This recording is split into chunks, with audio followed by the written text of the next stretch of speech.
సమీప ప్రాంతాల్లో బాంబుల వర్షం, ఏ క్షణంలో ఏం జరుగుతుందని భయాందోళనలు రాష్ట్రానికి వచ్చేందుకు ఎంసీలను ఆశ్రయిస్తున్న వైరు పశ్చిమాసియాలో యుద్ధం తీవ్ర రూపం దాల్చుతున్న నేపథ్యంలో గల్ఫ్ దేశాల్లోని ప్రవాసాంధ్రులు బిక్కుబిక్కుమంటూ కాలం వెళ్లదీస్తున్నారు. క్షిపణులు, బాంబుల వర్షంతో బీతావా వాతావరణం నెలకొంది.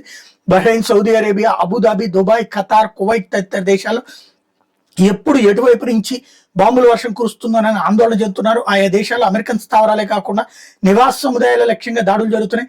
గల్ఫ్ దేశాల పరిధిలో దాదాపు 10 లక్షల మంది ప్రవాసాంధ్రులు ఉన్నారు. అత్యధికంగా కువైట్ లో 7 లక్షల మంది ఉంటున్నారు. బహ్రెయిన్ లో విద్యాలయాలు, కార్యాలయాలకు సెలవులు ప్రకటించారు.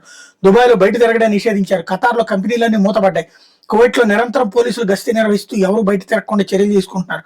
ఆయా దేశాలను భారత రాయబార కార్యాలయంలో రాష్ట్రానికి చెందిన Andhra Pradesh non resident Telugu society అప్రమత్తం అయ్యాయన్నటువంటిది హైలైట్ చేశారు. మద్యం ముడుపుల డెన్ నిర్వాహకుడు ప్రణోయ్ ప్రకాష్ అరెస్ట్.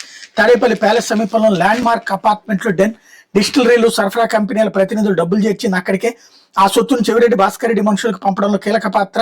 ఎన్నికల్లో వైకాపా అభ్యర్థులకు పంపించింది ఆ సొత్తే.